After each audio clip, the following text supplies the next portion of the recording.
Kom ons bid saam.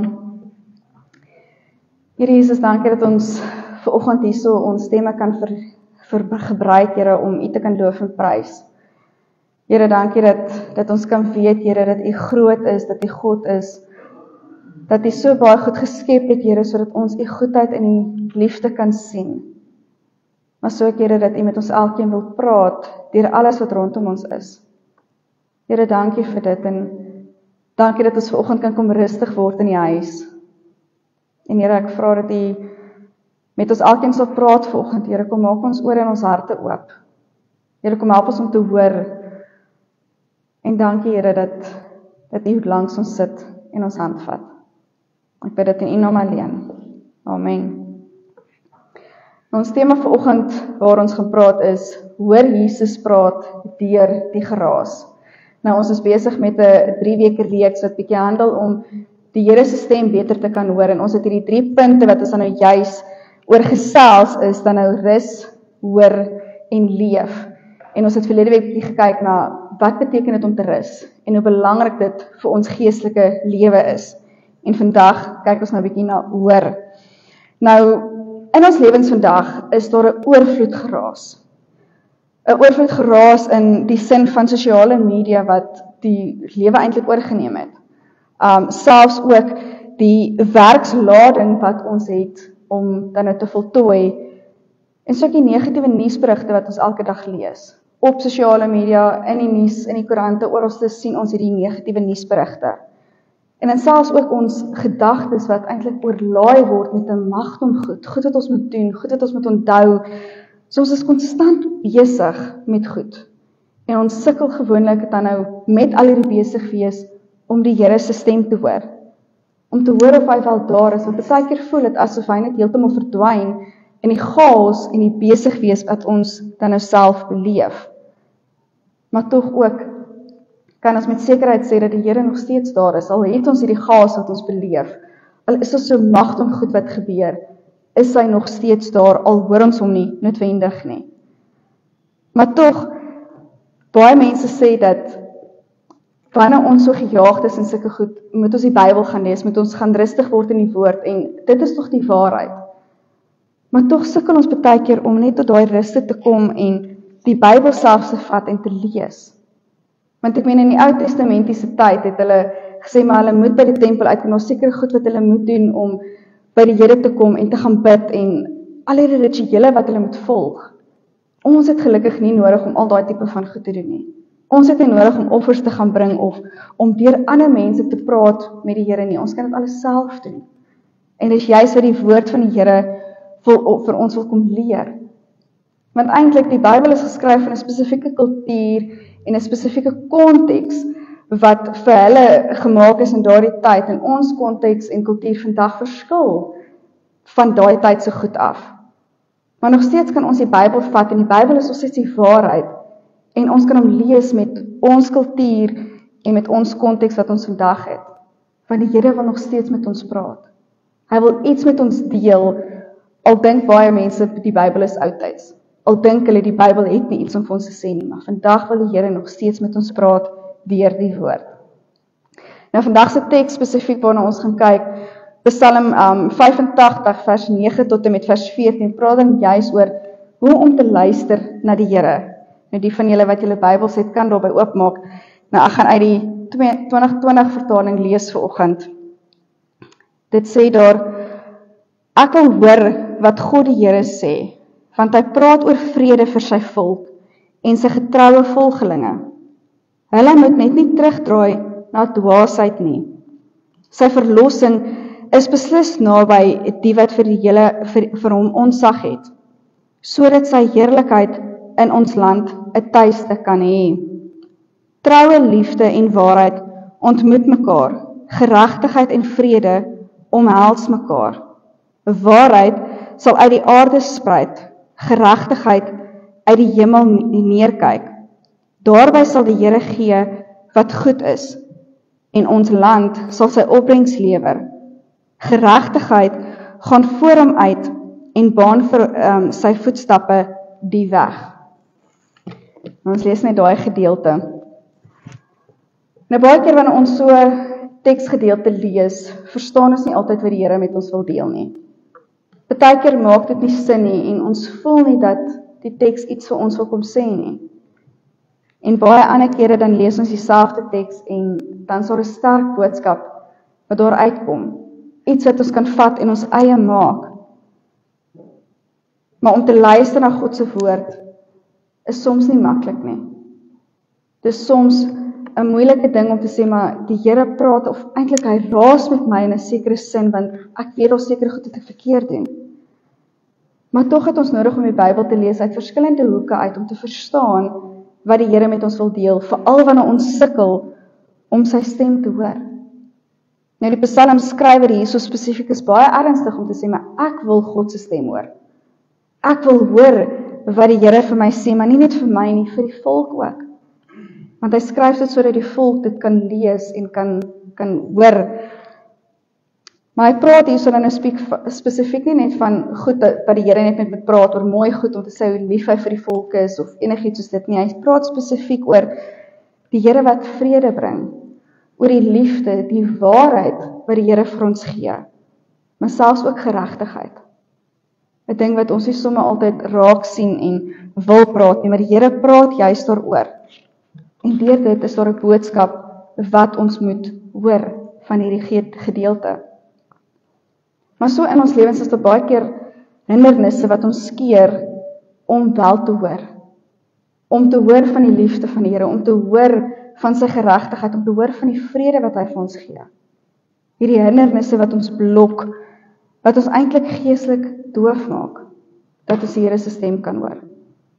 Al hierdie goed kom in, dis soos mure wat opgebou word, ons kan noem dit is soos sonde wat in ons lewens is, of onbeleide sake wat ons nie met die Here wil of kan deel nie, wat ons is skaam daaroor. Dis hindernisse wat mure oprig tussen ons en God, en ons hoor nie wat God met ons wil deel nie. Nou selfs ook 1 Johannes 1 vers 9 sê vir ons, as ons sondes bely, hy is getrou en regverdig, en daarom sal hy ons sonde vergeef en ons van alle kwaad reinig. Die Here sal ons kom skoonmaak, hy wil ons gedagtes, ons harte kom reinig, sodat ons sy stem kan hoor. Sodat ons naby hom kan wees en rustig kan wees. Veral wanneer ons die woord vat en die woord deurgaan. Nie net normaalweg lees nie, maar eintlik bestudeer. Om daar waar die Here met ons praat en hard met ons praat hierdie woord, om te sê, maar Here, ek hoor wat U vir my sê, ek hoor hoe U my sonde of my verkeerde gedrag of wat ook al uitwys deur die woord. En ek gaan my bes doen om dit te verander. Maar ons kan uitroep en sê, my Here, kom vernuwe my. Kom raak my aan, kom help my om 'n nuwe blaadjie om te slaan en die vryheid te kan beleef wat U vir my wil gee. Help my om dit te hoor en in my lewe in toe te pas. Hierdie hindernisse wat ons het, is net daar, maar die Here kom en kom maak dit toe. Die Here kom en kom vat dit weg van ons af, sodat ons by hom kan uitkom. En hy wil juist hê dat ons bekommernisse en die goed wat ons weghou van hom, vir hom moet gee, sodat hy met dit kan werk. En ons moet dit nie net vir hom gee en weer terugvat nie, ons moet dit by hom los, soos die skrif vir ons sê. Ons moet dit los by hom en wegdraai, sodat ons kan vry wees. Want juist Psalm 46 vers 11 sê vir ons ook, wees stil en weet dat ek God is. Dis nog 'n sterk vers eintlik wat sê, wees stil en weet. Nie net gaan doen of gaan lees of wat ook al nie, maar wees stil en weet verseker dat ek God is en ek by jou is en saam met jou hierdie pad wil stap. Dat ek met jou wil praat. Daarom wil die Here hê ons moet afsluit van die chaos van die wêreld af. Ons moet tye maak dat ons by die Here kan gaan sit en net kan gaan asemhaal. Die Bybel te vat en te bestudeer, nie net te lees nie, maar uit verskillende hoekpunte te luister wat die Here vir ons wil sê deur die woord. Maar die vraag bly steeds van, gaan ons hoor as die Here opdaag? Gaan ons hoor wanneer hy met ons praat? Gaan ons gehoor gee aan die boodskap wat hy vir ons wil sê? Want ons kan dit gaan en sê, maar die woord is die waarheid, die woord is ons wapen, wat ons kan vat. Ek meen, Jesus self, toe hy in die woestyn was in daai 40 dae en die duiwel hom die hele tyd versoek het, Het Jesus nie net gesê, ag, duiwel gaan weg van my af nie. Jesus het die woord gevat en met die woord geveg. Hy het die woord gebruik en hy het gehoor gegee aan die woord en die woord deel gemaak van sy lewe. Hy het dit uitgeleef en geleef vir sy volgelinge ook en dit is iets wat ons kan vat ook. Die woord is ons wapen wat ons kan gebruik. En daarom sê Jakobus ook vir ons dat ons nie net moet gehoor gee aan die woord en die waarheid wat God met ons deel nie, ons moet dit gaan doen. Ons moet dit gaan uitleef, net soos wat Jesus dit uitgeleef het. En dit gaan ons dan nou help om eintlik dan nou Jesus se liefde uit te leef soos hy dit uitgeleef het. Om sy hande en voete te wees in ons samelewing, in ons huishouding, in ons werksplek, by ons skool, waar sy hande en voete nodig is. Waar iemand nodig het om Jesus se liefde te kan ervaar, waar dit nie self kan hoor nie. Die Here gebruik ons om 'n verskil te maak deur dit wat ons doen. So daarom ook is ons as geloofsgemeenskap hierso so by mekaar, nie net elke Sondag nie, maar waar ons ook al is, om saam die Here te gaan soek. Saam te gaan luister na sy boodskap. En tog stuur die Here ons as geloofsbroers en susters ook na mekaar toe om mekaar te help. Om daar te wees, om vir mekaar te bid, mekaar leiding te gee, wanneer ons sukkel met ons eie geloof, wanneer ons nie self weet, hoekom ons dalk doof is in die geloof nie, hoekom ons nie die Here se stem hoor nie. Die Here stuur ons op mekaar se pad, om dan nou met mekaar te praat, mekaar te help en die leiding te gee wat nodig is. 1 Tessalonisense 2 vers 13 sê dan ook, en daarom dank ons God, onophoudelik dat julle, nadat julle die woord van God van ons ontvang het, dit nie net as 'n woord van mense aanvaar het nie, maar waarlik as die woord van God, die woord wat werksaam is in julle wat glo. So die woord kom van God af, dit is nie menslike woorde wat ons gebruik nie, maar ons is instrumente in God se hand om iets te gaan uitdra. Ons is sy instrumente om mense te gaan lief hê, vir mense te bemoedig waar hulle bemoediging nodig het, of selfs ook net waar ons net kan gesit en gesels oor die teks, dat ons dit nie verstaan nie. Om te sê, maar dit is hoe ek dit sien, maar help my om dit beter te verstaan, verduidelik dit vir my. Ons kan niks vat, die boodskappe wat ons gee vir onsself, ons kan nie dit krediet vat nie, want alles kom van God af. Die Here gebruik ons deur die regte woorde vir mense te gee, daarom het ons nodig om te weet en te leer om die Here se stem te hoor. Te weet hoe hy met ons praat en sodat ons dit aan ander mense kan gaan uitdra. Want ons as gelowiges het raadgewers nodig. Ons het broers en susters in die geloof nodig om ons verantwoordbaar te hou. Nie net in ons gewone alledaagse lewe nie, maar tog ook in ons geloofslewe. Iemand wat ons kan help en saam met ons kan bid. En saam die Here se stem kan gaan soek. Want eintlik hierso, as so 'n geloofsgemeenskap by mekaar kom, kan die Here 'n boodskap met ons elkeen deel. Maar as hierdie boodskap nie eintlik by mekaar invloei nie, is dit nie juis op daai stadium die stem van die Here of 'n boodskap vir die Here vir ons nie. Maar wanneer ons gaan en sê, maar die boodskap wat die Here met ons elkeen deel, stem ooreen. Dit vloei by mekaar en is ons juist dan besig met die hart van God. En is God besig om iets met ons te deel, wat ons as gemeenskap nodig het om te hoor. Daarom is saam bid belangrik. Daarom is om die Bybel te bestudeer saam as 'n groep belangrik. Om gesprekke te voer en dan ook om tyd te vat en rustig te gaan sit saam by die Here. Om te gaan hoor wat hy met ons wil deel. Nou as geloofsgemeenskap kan ons nie net gaan en in ons eie hoekie gaan sit nie. Ons kan nie net stil bly oor dit wat die Here met ons deel, oor sy huis en oor sy liggaam nie. Ons moet dit gaan uitleef, ons moet dit gaan deel met mense. Ons moet God se kerk met ons opbou, deur die woorde wat hy met ons deel. Ons moet sy mense, sy kinders nader trek, sodat die geregtigheid kan geskied, sodat sy wil kan geskied, en sodat ons sy liefde kan gaan uitleef, soos wat hy wil hê ons moet hoor. Want ons is saam die liggaam van Christus. Ons is saam deel van een liggaam, een kerk, en deur dit het ons hierdie band wat vir ons die lewe gee, die hoop gee, die geloof gee. Efesiërs 4 praat dan juist daaroor, dat ons saam een liggaam is en saam met strewe om God se wil te gaan soek en om vorentoe te beweeg. Maar tog ook, wanneer ons dan nou sê, maar ons wil die Here se stem hoor, praat hy nie net met ons as mense deur met ons stemme nie, maar tog gebruik die Here ook goed rondom ons. Hy gebruik die natuur, en juis in Psalm 19 vers 2 staan daar, die hemelruim verkondig die eer van God, en die hemelkoepel maak die werke van sy hande bekend. Die Here praat selfs deur die natuur met ons. Maar die vraag is, hoor ons wat hy met ons deel? Sien ons raak die boodskap wat hy met ons deel deur die natuur en die skepping rondom ons? Want so praat hy met ons. En deur dit kom daar 'n vrug uit ons lewens uit, wat ons sien hoe die Here vir die natuur sorg. Ons sien hoe hy die natuur behandel en beskerm, en so wil die Here vir ons ook om voorsien. Nie net in ons fisiese welstand deur om vir ons 'n dak oor ons kop te gee of ons daaglikse behoeftes nie, maar om geestelik te voorsien, sodat ons rus en vrede by hom kan vind.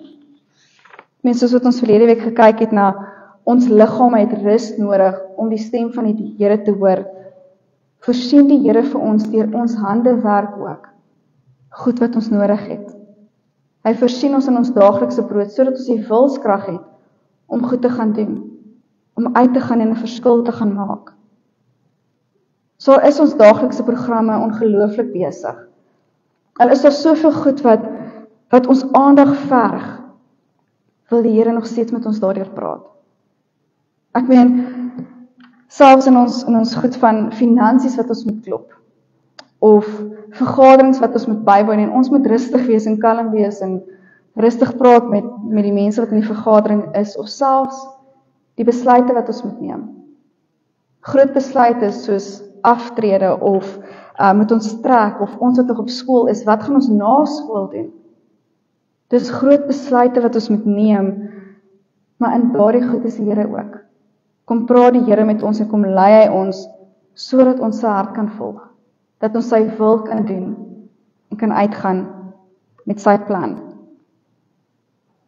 So al is ons besig met ons eie goed, en ons doen ons beplanning en alles, die Here kom en kom kommunikeer. Hy kom praat met ons elkeen, maar gaan ons gehoor gee? Gaan ons luister wat hy vir ons sê? Gaan ons ingestel wees op sy stem?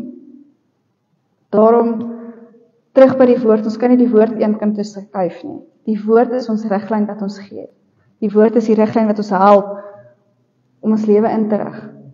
Maar so ook die natuur wat met ons elkeen praat.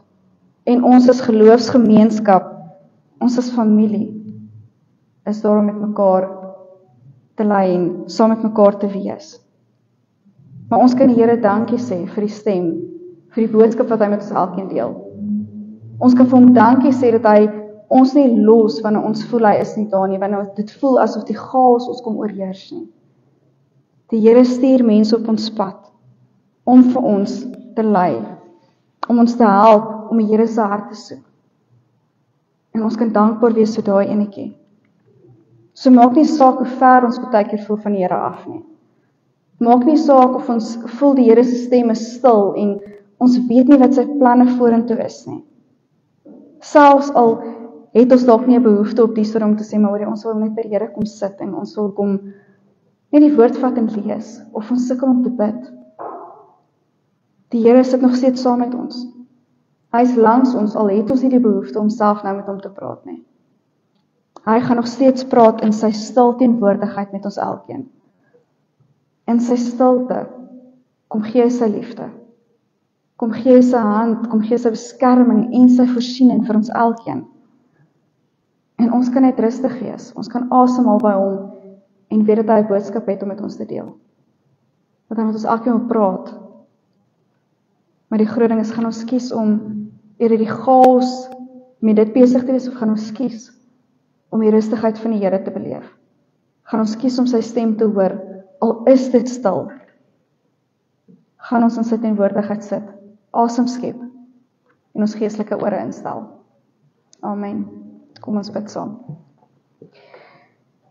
Here Jesus, dankie dat ons vanoggend kan hoor hierso, Here, dat ons nodig het om ingestel te wees op die stem. Ja, Here, soms hoor ons nie u woorde nie, soms hoor ons nie hoe u met ons praat nie. Ons verstaan nie altyd die boodskap wat u met ons deel nie. Ons lees nie altyd u woorde raak in die woord nie. Maar Here, gee vir ons 'n rustigheid, gee vir ons eintlik 'n sekerheid, Here, om te weet dat u ons nie los nie, maar dat u saam met ons stap, dat u elke dag ons hand vat en ons lei, dat u voorsien vir ons, Here, wat ons nodig het. Maar Here, waar ons dalk geestelik doof is of doofheid beleef, Here, kom help ons om weer ingestel te wees. Here, kom vat die hindernisse weg, hierdie mure wat opgebou is, kom breek dit af, Here, sodat ons weer kan stil word by u. Here, dat ons die stem kan hoor, die boodskap kan hoor, Here, u liefde kan hoor, u vrede kan hoor. En dankie, Here, dat u ook mense op ons pad stuur, geloofsfamilie, vriende, wie ook al, Here, om met ons elkeen u boodskap te deel. Seën ons in hierdie week, Here, en help ons om verskil te maak daar waar ons is. Here, help ons om ons tyd in te rig en te beplan soos nodig, Here, sodat ons ook by u voete kan kom sit. Ek bid dit in u naam alleen. Amen. Ek gaan vir ons geleentheid gee vir ons dankoffers om opgeneem te word.